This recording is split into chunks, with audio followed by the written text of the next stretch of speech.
আসসালামু আলাইকুম। Hello viewers, কেমন আছেন আপনারা?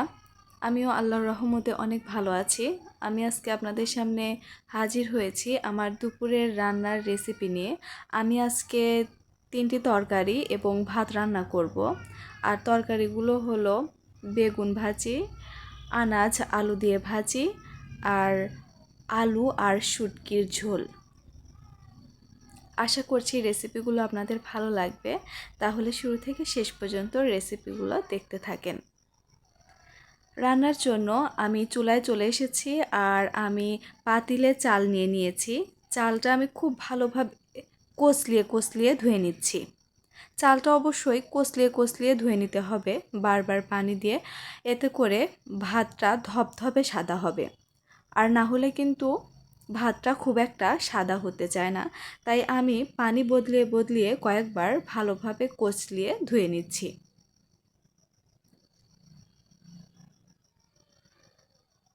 চালটা ধুয়ে নেওয়া হয়ে গেলে আমি এবার এই পাতিলে মাটি আর পানি দিয়ে এইভাবে লেপে দিচ্ছি। এতে করে খুব একটা কালি পড়বে না, আর কালি পড়লেও উঠতে একদমই তাড়াতাড়ি উঠে যাবে।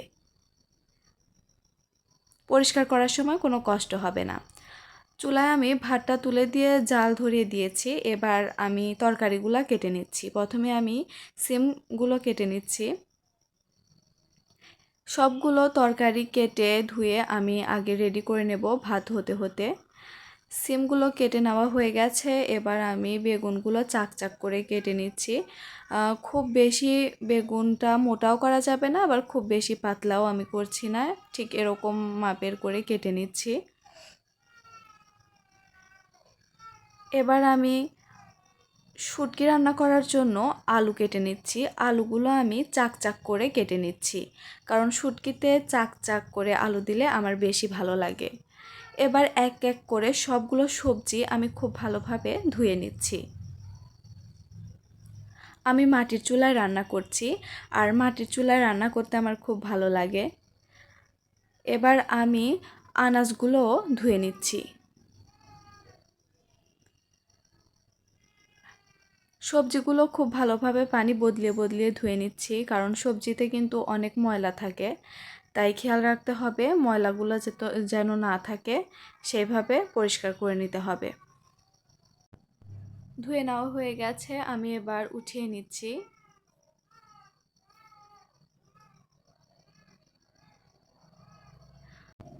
বেগুনও আমি খুব ভালোভাবে পানি বদলে বদলে ধুয়ে নিচ্ছি। এবার আমি যে শুটকিটা রান্না করব সেই শুটকিটা অনেকক্ষণ আমি গরম পানি দিয়ে ভিজিয়ে রেখেছিলাম, আর এবার আমি পানি বদলে বদলে কয়েকবার করে ধুয়ে নিচ্ছি। শুটকিও ধুয়ে নেওয়া হয়ে গেছে। এই শুটকিটা আমাদের বাড়িতেই বানানো। এবার আমি এই বেগুনটা মাখিয়ে রাখবো।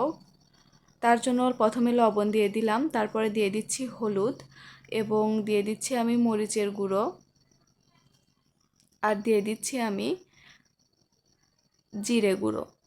ঝালটা আমরা একটু বেশি খাই, তাই বেশি দিয়ে নিচ্ছি। আর দিয়ে দিচ্ছি আদা রসুন বাটা। এটা ফ্রিজে ছিল তো তাই দেখতে এরকম হয়েছে। এবার আমি সব কিছু একত্রে ভালোভাবে মিশিয়ে নিচ্ছি।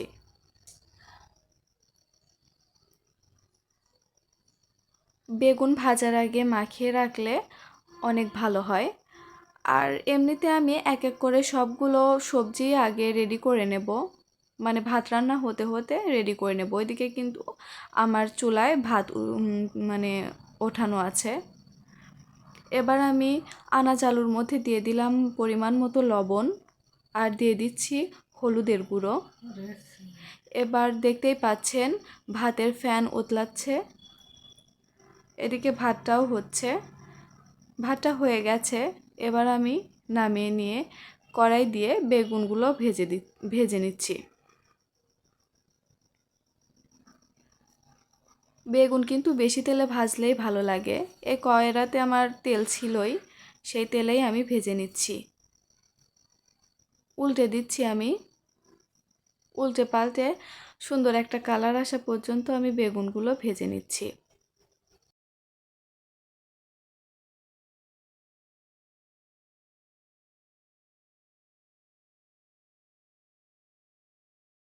সুন্দর একটি কালার চলে এসেছে। এবার আমি এই বেগুনগুলো উঠিয়ে নিচ্ছি। আর সবগুলো বেগুন আমি একবারে ভাজতে পারিনি, আরও একবার দিয়ে নিতে হবে, দিয়ে ভেজে নিতে হবে। তো আবার আমি দিয়ে দিচ্ছি। বেগুন ভাজা হয়ে গেছে, আর আমি পেঁয়াজ দিয়ে তেল দিয়ে তারপরে এই আনাজ আলু দিয়ে দিয়েছি। দিয়ে খুব ভালোভাবে প্রথমে একটু কষিয়ে নিয়েছি, আর তারপরে পানি দিচ্ছি। আমাদের গ্রাম বাংলায় এটাকে বলে আঝানো। তো পানিটাও শুকিয়ে গেছে। ওই কড়াইটা ছিল ছোট, ভালো হয়নি, তাই আমি কড়াইটা চেঞ্জ করে বড় কড়াইয়ে নিয়েছি।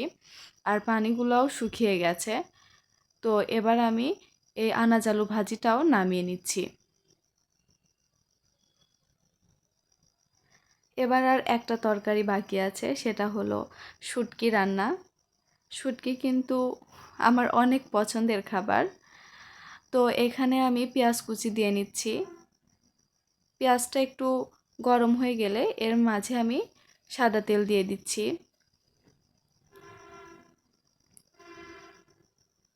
তেলটা দিয়ে পেঁয়াজটা একটু সোনালি বর্ণের হওয়া পর্যন্ত ভেজে নিচ্ছি। দিয়ে দিলাম আমি জিরে, নেড়ে চেড়ে নিচ্ছি। এবার দিয়ে দিচ্ছি আদা রসুন বাটা।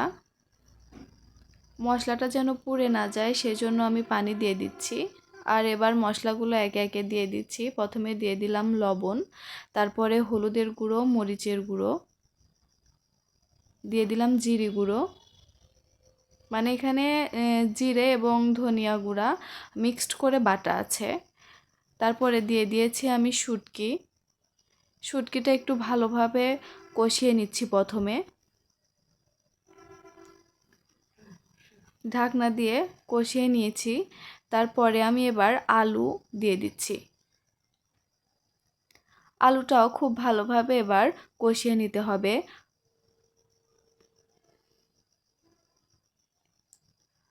কষানোর জন্য আমি পর্যাপ্ত পরিমাণের পানি দিয়ে নেব এখানে। পানি দিয়ে আমি নামিয়ে নিয়েছি। এবার এভাবেই আমি আজকের সবগুলো রান্না সম্পূর্ণ করেছি।